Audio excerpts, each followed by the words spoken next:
नमस्कार, मी अनिल तिवारी, महाराष्ट्राचा पुढारी या न्यूज चॅनल मध्ये आपलं सहर्ष स्वागत करतो।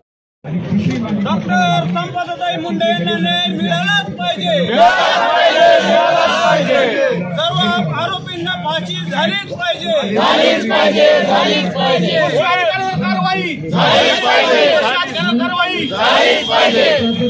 पोलीस अधिकारी मेडिकल ऑफिसरवर कारवाई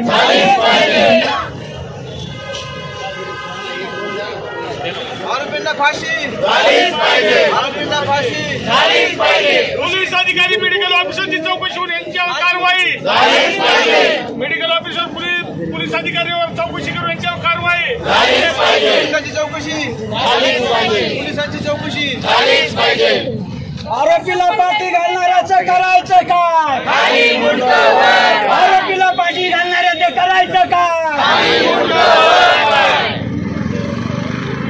अधिकाऱ्यांवर शिक्षा झालीच पाहिजे।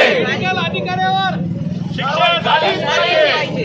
संपदा मुंडेला न्याय मिळालाच पाहिजे। संपदा मुंडेला न्याय मिळालाच पाहिजे। आरोपीला फाशी झालीच पाहिजे। आरोपीला फाशी झालीच पाहिजे।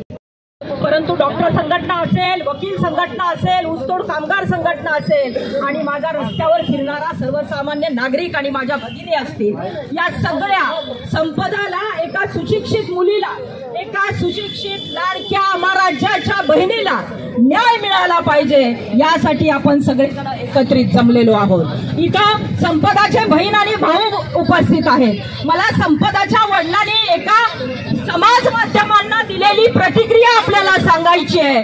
त्यांचं एकच म्हणणं आहे, मला एकच बोलायचं आहे की माझ्या संपदाला वाचवायला एकही कृष्ण कसा या राज्यात निर्माण झाला नाही। सगळेच कसे दुर्योधन या राज्यात आहेत। इतकी दयनीय अवस्था जर या राज्याची असेल तर मला सांगा, या गृहमंत्र्याचं करायचं काय?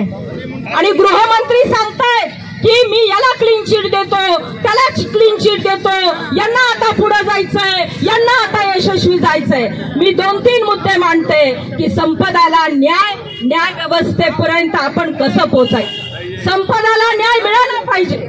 फलटण मध्ये जी ही घटना घडली, हॉटेलमध्ये, ज्या हॉटेलच्या रूम मध्ये हँगिंग करत म्हणजे हँगिंगची घटना दाखवली, पण मला सांगायचंय की नातेवाईक इथं उपस्थित आहेत। भैया, तुम्ही गेला होतात का तिथं फलटणला?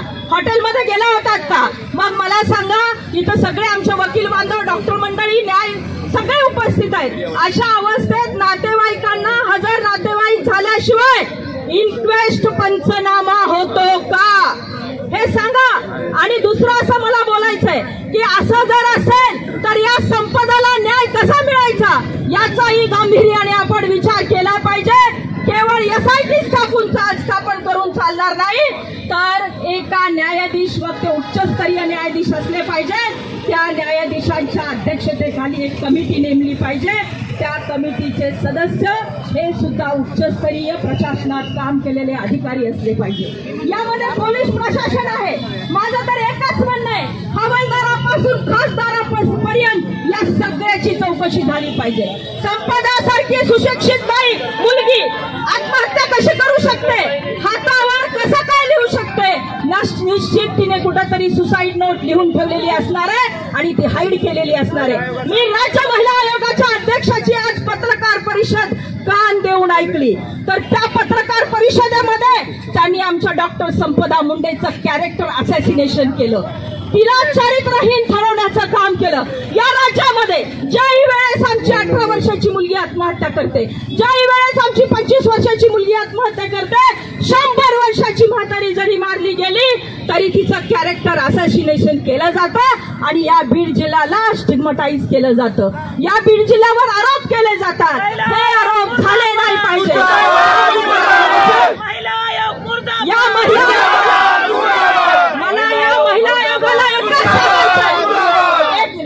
मला या महिला आयोगाला एकच सांगायचंय,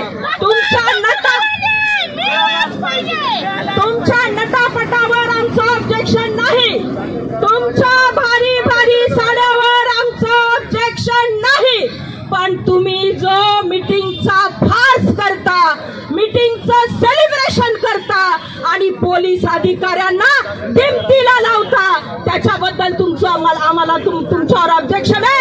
आणि या सगळ्याच्या साक्षीनं, आमच्या सगळ्या राज्यातल्या लाडक्या बहिणीच्या साक्षीनं या राज्याला मी विनंती करते, राज्यपालाला विनंती करते की या राज्य महिला आयोगाच्या अध्यक्ष ज्या कोणी असतील त्यांचा राजीनामा घ्या।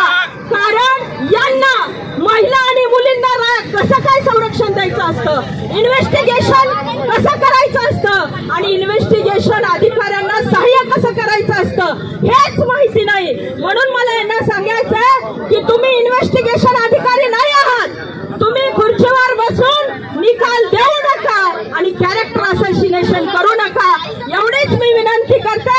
आणि या संपदाला न्याय जोपर्यंत मिळत नाही तोपर्यंत हा बीड जिल्हा जाती पाती विरहित सगळ्यांची मदत, संपदाला न्याय मिळत नाही तोपर्यंत राहील।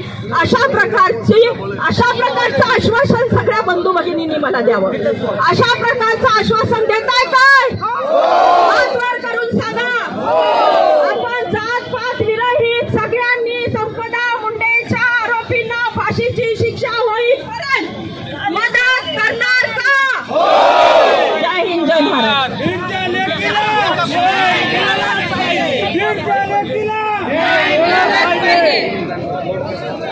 या ठिकाणी डॉक्टर संपदा मुंडे यांच्या प्रत्येकाच्या मनामनातील, मातीच्या कणाकणातील आपल्या व आपल्या हक्काची ललकारी महाराष्ट्राचा पुढारी पाहण्यास विसरू नका।